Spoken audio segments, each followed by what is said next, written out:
নমস্কার বন্ধুরা, আজকে চলে এসেছি আবার একটা নতুন ভিডিও নিয়ে। মাই থ্যাঙ্কফুল লাইফে আপনাদের সবাইকে স্বাগতম। আজকে আমি রান্না করব ওল চিংড়ি। ওল চিংড়িটা একটু অন্যরকমভাবে করব আজকে আমি। তো প্লিজ দেখতে থাকুন, আর অবশ্যই ভালো লাগলে আমার চ্যানেলটিকে একটু লাইক করবেন, ভিউজ করবেন, সাবস্ক্রাইব করবেন। প্লিজ দেখতে থাকুন আমার ভিডিওটা।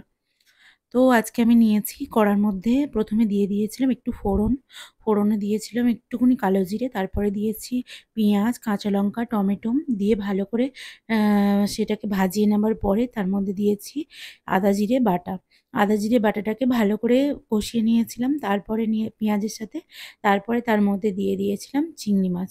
চিংড়ি মাছগুলো আপনারা একটু বড় ব্যবহার করতে পারেন, আবার একটু ছোট মাঝারি যেমন পারেন ব্যবহার করতে পারেন, তবে একটু বড় হলে ভালো লাগে।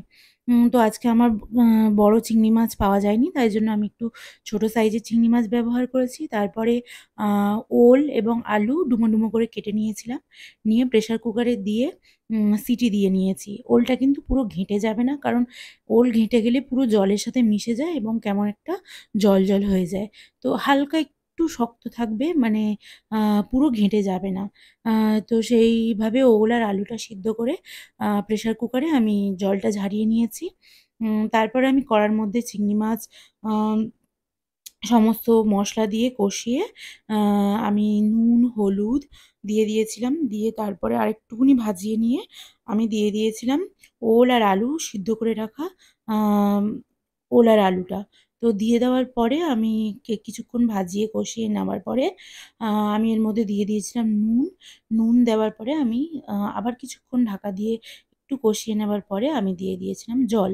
আ তো আপনারা ওল চিংড়িটা কিভাবে মানে খেতে ভালোবাসেন? শুকনো নাকি ডালনা, ডালনা জানাবেন। আমাদের বাড়িতে কিন্তু ওল চিংড়িটা একটু ডালনা রাখতে হয়, কারণ এটা পরে আ মানে বসে যায়। ১ম এ মনে হবে ঝোল, ঝোল আছে, কিন্তু এটা ঝোল থাকবে না। এটা ৫ মিনিট ১০ মিনিট পরে বা যখন রান্নার কিছুক্ষণ পরে দেখবেন ওল চিংড়িটা কিন্তু কড়ার মধ্যে বা পাত্রের মধ্যে যেটাতে আপনারা ঢেলে রাখবেন, তো সেটাতে বসে যাবে। সুতরাং মাথায় রাখতে হবে একদম পুরো শুকনো করলে হবে না। ওল চিংড়িটা হালকা ঝোল, ঝোল টাইপের রাখতে হবে। তো আমি দেখুন এখানে যখন ঢাকা দিয়ে দিয়েছিলাম, তারপরে এটা একটু ফুটতে শুরু করেছিল।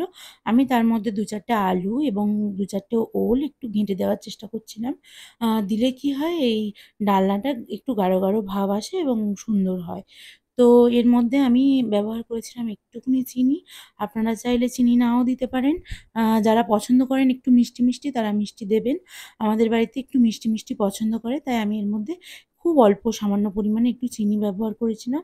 আর হ্যাঁ, তারপরে আমি এর উপরে থেকে একটুখানি আম মানে জিরে গুঁড়ো ছড়িয়ে দিয়েছিলাম। জিরেটা আমি শুকনো খোলায় ভেজে নিয়ে তারপরে আমি বেটে নিয়েছিলাম। তো সেই শুকনো জিরে বাটাটা আমি এর উপরে ছড়িয়ে দিয়েছিলাম। আর আমি এখানে কাঁচা লঙ্কা ব্যবহার করিনি। আমি সামান্য গুঁড়ো লঙ্কা ব্যবহার করেছি। তো দেখুন ওল ডালনাটা আ কেমনভাবে আম শুকনো, শুকনো হয়ে আসছে আস্তে, আস্তে গাঢ়, গাঢ় হয়ে আসছে। কিন্তু খুব শুকনো করব না এখানে। তো আর চিংড়ি মাছগুলোকে আম আ বেশি সিদ্ধ করব না। তো হয়ে গেছে দেখুন, আজকে আমার ওল ডালনাটা আমি একটা পাত্রে নামিয়ে নিয়েছি। যদি ভালো লেগে থাকে প্লিজ আমার চ্যানেলটাকে একটু লাইক করবেন, সাবস্ক্রাইব করবেন, ভিউজ করবেন। তো আজকের ভিডিওটা এই পর্যন্ত। ভালো থাকবেন বন্ধুরা, সুস্থ থাকবেন। আর অবশ্যই আমার চ্যানেলটিকে দেখতে থাকবেন। কেমন লাগলো জানাবেন আমার ভিডিওটা। তো আজকের মতো এই পর্যন্ত। টাটা। ভালো থাকবেন। বাই।